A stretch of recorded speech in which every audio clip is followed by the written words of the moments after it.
ایرانی بحریہ کی مشقیں، نصیر، قدیر اور قادر میزائل سے دشمن کی تنصیبات تباہ کرنے کا کامیاب تجربہ۔ اسرائیل اور امریکہ کے لیے خطرے کی گھنٹی بج گئی۔ ایران کا نیا میزائل سسٹم اور بے مثال دفاعی طاقت دشمن کے ہر خطرے کا منہ توڑ جواب دینے کے لیے تیار۔ امریکہ سے براہ راست مذاکرات قبول نہیں۔ امام کی جانب سے بیان جاری۔ امام جمعہ تہران کی جانب سے بڑا بیان جاری کیا گیا۔ ایرانی قوم دشمن کی ہر سازش کو کچلنے کے لیے تیار ہے۔ سپاہ پاسداران انقلاب، دشمن کسی قسم کی غلطی کرے گا تو منہ توڑ جواب دیا جائے گا۔ ایرانی مسلح افواج کی جانب سے یہ جواب دیا گیا۔ ایران کے میزائلوں کی بارش نے اسرائیل کے چاروں شانے چت کر دیے۔ اسرائیل کسی بھی غلط فہمی اور مس ایڈونچر سے باز رہے، علی لاریجانی نے خبردار کر دیا۔ ایران اور یورپی طاقتوں جوہری مذاکرات اور پابندیوں پر تبادلہ خیال کریں گے۔ ایرانی وزیر خارجہ کا اہم بیان جاری۔ اس ولاگ میں ایران کی دفاعی اور جنگی مشقوں کی اپڈیٹ آپ کے ساتھ شیئر کریں گے۔ آپ دیکھ رہے ہیں 92 نیوز ڈیجیٹل اور میں ہوں آپ کے ساتھ وقاص فاروق۔ تو ویورز، ایرانی بحریہ نے دفاعی مشقوں کے تحت مختلف میزائلوں کے ذریعے دشمن کے اہداف کو کامیابی کے ساتھ تباہ کرنے کے تجربے کیے۔ رپورٹ کے مطابق ایرانی بحریہ نے دفاعی مشقوں کے دوران اپنے جدید ترین کروز میزائلوں نصیر، قدیر اور قادر کے ذریعے دشمن کے فرضی اہداف کو کامیابی سے تباہ کر دیا۔ مشق کے دوران ساحل اور بحری جہازوں سے بیک وقت فائر کیے گئے میزائلوں نے شمالی بحرین اور عمان کے سمندری علاقوں میں اپنے اہداف کو نشانہ بنایا۔ رپورٹ کے مطابق مشق میں میزائل فائر کرنے والی کشتیوں اور سبلان نے کروز میزائل نصیر، قدیر اور قادر کو بیک وقت فائر کیا، جس کے نتیجے میں مقررہ ہدف مکمل طور پر تباہ ہو گیا۔ قادر میزائل ایک درمیانی رینج، ریڈار سے بچنے والا اور اینٹی شپ کروز میزائل ہے، جس کی ہدف کو تباہ کرنے کی طاقت اور نشانہ لگانے کے وقت انتہائی زیادہ ہے۔ یہ میزائل بحری جہازوں اور ساحلی اہداف کے خلاف استعمال کے لیے ڈیزائن کیا گیا۔ قدیر میزائل ایک لانگ رینج، ریڈار سے بچنے کی صلاحیت کا حامل اور اینٹی شپ کروز میزائل ہے جو بحری جہازوں کے خلاف استعمال ہوتا ہے اور اس کے ہدف کو تباہ کرنے کی صلاحیت اور نشانہ لگانے کی طاقت زیادہ ہے۔ جبکہ نصیر میزائل ایک قریبی فاصلے تک مار کرنے والا میزائل ہے جو ریڈار کی نظروں سے اوجھل کشتیوں کو درست نشانہ بنا سکتا ہے، اور یہ میزائل چھوٹے بحری جہازوں کے خلاف زیادہ مؤثر ہے۔ 12 روزہ جنگ میں امریکہ اور اسرائیل کی ناکامیوں کی بات کی جائے تو اسرائیل اور امریکہ سمجھ رہے تھے کہ وہ ایران کو چند دنوں میں گھٹنے ٹیکنے پر مجبور کر دیں گے، لیکن نتیجہ اس کے الٹ نکلا۔ ایران کے میزائل حملوں نے اسرائیلی اور امریکی دفاعی نظام کو بیکار کر دیا۔ آئرن ڈوم بار بار ناکام ہوا اور آئرن بیم لیزر ڈیفنس سسٹم بھی میزائلوں کی بارش کے سامنے بے بس دکھائی دیا۔ ایران نے اسرائیل کے فوجی اڈوں، بندرگاہوں اور حساس تنصیبات پر کاری وار کیے۔ صرف یہی نہیں بلکہ ایران نے اعلان کیا کہ اگر جنگ مزید بڑھی تو حیفا اور تل ابیب کو زمین بوس کر دیا جائے گا۔ نتیجہ یہ نکلا کہ امریکہ اور اسرائیل کو پسپائی اختیار کرنی پڑی، اور یہ جنگ صرف میزائلوں کی نہیں تھی بلکہ نظریات کی جنگ تھی۔ ایک طرف طاقت کے ذریعے امن قائم کرنے کا امریکی اسرائیلی فلسفہ تھا، تو دوسری جانب ایران کا یہ نظریہ کہ خطے کے ممالک مل کر امن قائم کریں۔ اسرائیل کے خلاف 12 روزہ جنگ اس وقت چھڑ گئی جب اسرائیلی حملے میں ایرانی فوجی کمانڈرز، ایٹمی سائنسدان اور عام شہری شہید ہوئے۔ ابتدائی نقصان کے باوجود ایران نے نہایت تیزی کے ساتھ اپنی عسکری صلاحیتیں منظم کیں اور دشمن کو بھرپور جواب دیا۔ ایرانی میزائلوں اور ڈرونز نے اسرائیلی دفاعی نظام کو بیکار کر دیا، اور وہی نظام جسے دنیا بھر میں ناقابل شکست قرار دیا جاتا تھا۔ اس جنگ میں امریکہ کی کھلی حمایت کے باوجود جار اسرائیل کو شدید نقصان اٹھانا پڑا، جبکہ ایران نے یہ ثابت کیا کہ اس کی افواج کسی بھی جارحیت کا فوری اور مؤثر جواب دینے کی بھرپور صلاحیت رکھتے ہیں۔ یہ لڑائی ایران کی عسکری برتری اور دفاعی تیاری کا واضح ثبوت بن گئی۔ اب ایران مسلح افواج اور پاسداران انقلاب کے کمانڈرز کے تازہ ترین بیانات کی بات کی جائے تو ایران کے اعلیٰ کمانڈرز کے بیانات نے قوم کے حوصلے مزید بلند کیے۔ ایرانی مسلح افواج نے امریکہ اور اسرائیل کو سخت وارننگ جاری کرتے ہوئے کہا کہ اگر کوئی نئی سازش یا پھر اقدام کیا گیا تو ماضی سے بھی زیادہ شدید جواب دیا جائے گا۔ ایرانی میڈیا کی رپورٹ کے مطابق ایرانی مسلح افواج نے کہا کہ ایرانی قوم کسی بھی دباؤ کے سامنے سر جھکانے والی نہیں۔ اسرائیل، امریکہ اور اس کے اتحادی ایران سے بارہا شکست کھا چکے، لیکن عبرت نہیں ملی۔ آج بھی امریکہ اور اسرائیل ایران کے خلاف نئی سازشوں میں مصروف ہیں، مگر ان کی تمام کوششوں کا اختتام ماضی کی طرح ذلت اور ناکامی پر ہی ختم ہوگا۔ ایرانی مسلح افواج نے واضح کیا کہ اگر دشمن نے کوئی غلط اندازہ لگایا یا شیطانی قدم اٹھایا تو اس بار رد عمل کہیں زیادہ شدید اور حیران کن ہوگا۔ ایرانی فضائیہ کے کمانڈر عزیز نصیر زادہ نے کہا کہ ایران کے جوان آسمانوں کے دفاع کے لیے ہم وقت تیار ہیں، دشمن کو شکست دینے کے لیے ہمارے پاس سب کچھ موجود ہے۔ ایرانی آرمی چیف عبدالرحیم موسوی نے خبردار کیا، ہماری سرزمین پر آنکھ اٹھا کر دیکھنے والوں کو ایسا جواب ملے گا جو تاریخ یاد رکھے گی۔ سپاہ پاسداران کے کمانڈر محمد پاکپور نے کہا، ایران کی زمینی افواج نے 12 روزہ جنگ میں اپنی صلاحیتوں کا عملی مظاہرہ کر دیا۔ دشمن کے ٹینک اور بختربند گاڑیاں ہمارے میزائلوں کے سامنے ڈھیر ہو گئیں۔ وزیر دفاع امیر حاتمی نے اعلان کیا کہ ایران نے ایسے ہتھیار تیار کر لیے ہیں جو خطے میں طاقت کا توازن ہمیشہ کے لیے بدل سکتے ہیں۔ یہ بیانات صرف الفاظ نہیں بلکہ عملی میدان میں ان کی سچائی ثابت کرتے ہیں۔ ایرانی قومی سلامتی کونسل کے سیکرٹری علی لاریجانی کا دو ٹوک اعلان۔ انہوں نے کہا کہ اسرائیل نے بھرپور دفاعی تیاری کی تھی لیکن ایران کے میزائل حملوں کے مقابلے میں مکمل بے بس ہو گیا۔ ہماری حکمت عملی ہمیشہ خطے کے مسائل کو مرکزیت دینا ہے۔ انہوں نے مزید کہا کہ امریکہ اور اسرائیل امن کو طاقت کے ذریعے قائم کرنا چاہتے ہیں لیکن ایران کا فلسفہ ہے کہ خطے کے ممالک مل کر پائیدار سلامتی قائم کریں۔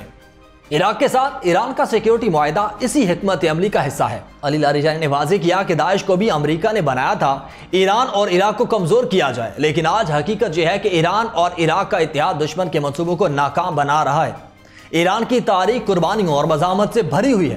عراق کی مسلط کردہ جنگ میں قید رہنے والے ایرانی قیدی آج بھی یادگار ہیں۔ سپاہ پاسداران نے ان قیدیوں کو مزاحمت اور امید کی حقیقی علامت قرار دیا۔ یہ قیدی ثابت کرتے ہیں کہ مزاحمت کا جذبہ دنیا کی سب سے بڑی جنگی مشین کو بھی جھکا سکتا ہے۔ آج یہی جذبہ فلسطین میں بھی زندہ ہے۔ غزہ کے مجاہدین ایران کے اس ماڈل سے تحریک لیتے ہیں۔ امریکہ اور اسرائیل کے لیے وارننگ۔ ایران نے واضح پیغام دیا کہ اگر دشمن نے حملہ کیا تو جواب صرف خلیج فارس تک محدود نہیں ہوگا بلکہ خطے کے ہر امریکی اڈے اور اسرائیل کے ہر شہر کو نشانہ بنایا جائے گا۔ ایران نے یہ بھی دکھایا کہ وہ صرف میزائلوں پر نہیں بلکہ ڈرونز، سائبر وار اور بحری طاقت پر عبور رکھتا ہے۔ سپریم لیڈر آیت اللہ علی خامنائی نے کہا کہ ایران پر کسی بھی جارحیت کا انجام دشمن کے لیے تباہی ہوگا۔ یورپی ممالک نے امریکہ کے ساتھ کھڑے ہو کر ایران کو تنہا کرنے کی کوشش کی لیکن خطے کے اسلامی ممالک ایران کے ساتھ کھڑے رہے۔ جوہری معاہدے کے حوالے سے ایران نے دو ٹوک موقف اختیار کیا، یا تو سب فریق اپنی ذمہ داری پوری کریں یا پھر ایران اپنے راستے خود اختیار کرے گا۔ آج ایران اکیلا نہیں ہے، اس کے ساتھ حزب اللہ، حماس، انصار اللہ، عراق کی مزاحمتی تنظیمیں کھڑی ہیں۔ یہ بلاک صرف اسرائیل کے لیے ہی نہیں بلکہ امریکہ کے لیے بھی ایک ڈراؤنا خواب ہے۔ ایران کی حکمت عملی ہے کہ خطے کے عوام کو ایک پیج پر لایا جائے تاکہ کسی بیرونی طاقت کو مداخلت کا موقع نہ ملے۔ فوجی ماہرین کے مطابق اسرائیل کے خلاف 12 روزہ جنگ ایران کی دفاعی طاقت کو مضبوط کرنے کا ایک اہم موقع تھی۔ قومی سلامتی کمیشن کے سربراہ ابراہیم عزیزی نے کہا کہ یہ جنگ ایران کی فوجی صلاحیت کا صرف ایک حصہ دکھاتی ہے، ہماری دفاعی طاقت اس سے کہیں زیادہ ہے اور کسی بھی جارحیت کا سخت جواب دیا جائے گا۔ بین الاقوامی قانون کے ماہرین نے بھی کہا کہ ایران کی کامیابی کی وجہ قومی اتحاد، ہوش مندانہ سفارتکاری اور فوجی طاقت کا امتزاج ہے۔ انہوں نے بتایا کہ ایران نے اپنی فوجی خود انحصاری اور عوام کی بے لوث حمایت سے دشمن کو اپنی غلط سوچ سے روکا۔ اس جنگ نے یہ بھی ظاہر کیا کہ ایران نے میزائل، ریڈار، الیکٹرانک جنگ اور فضائی دفاع کے شعبوں میں نمایاں ترقی حاصل کی۔ عسکری ماہرین کے مطابق اسرائیل کے خلاف 12 روزہ جنگ نے ایران کی دفاعی صلاحیت کو نئی سطح پر پہنچایا۔ قومی اسمبلی کی سلامتی کمیٹی کے سربراہ ابراہیم عزیزی نے کہا کہ یہ جنگ صرف ایران کی طاقت کا ایک پہلو ظاہر کرتی ہے، اصل قوت اس سے کہیں بڑھ کر ہے اور کسی بھی جارحیت کو سخت جواب دیا جائے گا۔ بین الاقوامی قانون کے ماہرین نے بھی کہا کہ ایران کی کامیابی قومی اتحاد، دانش مندانہ سفارتکاری اور عسکری برتری کا امتزاج ہے۔ ان کے مطابق ایران نے میزائل، ریڈار، الیکٹرانک وارفیئر اور فضائی دفاع میں نمایاں پیش رفت دکھائی، جبکہ ایرانی کمانڈرز اور تجزیہ کاروں کے بیانات ظاہر کرتے ہیں کہ ایرانی مسلح افواج نے نہ صرف اسرائیل کے خلاف 12 روزہ جنگ کا تجربہ حاصل کیا بلکہ دفاعی ڈھانچے کو مزید مضبوط کر کے ہر ممکنہ خطرے کا جواب دینے کے لیے تیار ہو گئی۔ جنرل موسوی نے قطری حکام سے گفتگو میں کہا کہ ایران کی حقانیت اس جنگ میں دنیا پر ثابت ہو گئی۔ ہم نے پوری طاقت کے ساتھ ظلم کے مقابلے میں ڈٹ کر کھڑے ہوئے اور بہادری کا ثبوت دیا۔ مسلح افواج کے جنرل سٹاف کے ترجمان نے بھی خبردار کیا کہ صہیونی حکومت نے اس جنگ سے بڑا سبق حاصل کیا ہے اور اگر دوبارہ جارحیت کی تو اس بار اس سے کہیں زیادہ سخت اور فیصلہ کن جواب دیا جائے گا۔ یہ پیغامات ایران کے اس عزم کو ظاہر کرتے ہیں کہ وہ اپنے ڈیٹرنس اور قومی مفادات کے تحفظ کے لیے ہر وقت تیار ہیں۔ جبکہ امام جمعہ تہران نے امریکہ کے ساتھ براہ راست مذاکرات کو مسترد کرتے ہوئے کہا کہ ایرانی قوم مکتب عاشورہ کی پیروکار ہے اور کبھی امریکہ کے سامنے سر نہیں جھکائے گی۔ ایرانی خبر ایجنسی کی رپورٹ کے مطابق امام جمعہ تہران آیت اللہ سید احمد حاتمی نے امریکہ کے ساتھ جامع اور براہ راست مذاکرات کی تجویز پر کڑی تنقید کرتے ہوئے کہا کہ یہ تجویز ناقابل قبول ہے۔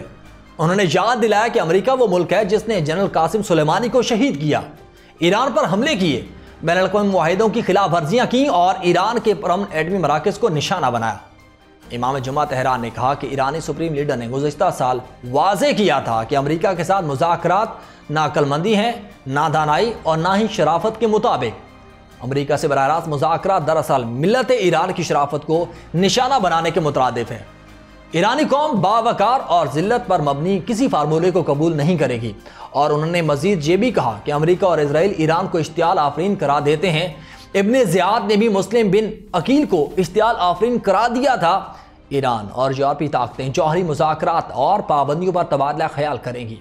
ایرانی سرکاری خبر رساں ایجنسی ارنا نے اطلاع دی کہ ایران کے وزیر خارجہ عباس عراقچی جوہری مذاکرات اور پابندیوں پر تبادلہ خیال کے لیے فرانسیسی، برطانوی اور جرمن ہم منصبوں کو ایک مشترکہ فون کال کریں گے، اور تینوں یورپی طاقتوں نے دھمکی دی کہ اگر ایران اپنے جوہری پروگرام پر مذاکرات کی میز پر واپس نہ آیا تو سنیپ بیک میکنزم کے تحت ایران پر اقوام متحدہ کی پابندیاں فعال کر دی جائیں گی۔ جبکہ جون میں ایران کے جوہری مقامات پر امریکہ اور اسرائیل کے حملوں کے بعد تہران نے امریکہ سے مذاکرات معطل کر دیے۔ ان حملوں کا مقصد اسلامی جمہوریہ کے جوہری عزائم کو روکنا تھا۔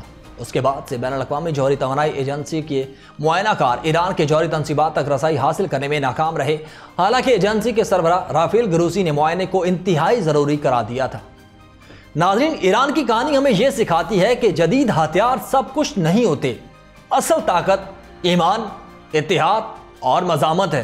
اسرائیل اور امریکہ کی بے پناہ عسکری طاقت بھی ایران کے سامنے بار بار ناکام ہوئی۔ یہ جنگ صرف ایران کی نہیں، پوری امت مسلمہ کی جنگ ہے۔ دنیا کا منظر بدل چکا ہے۔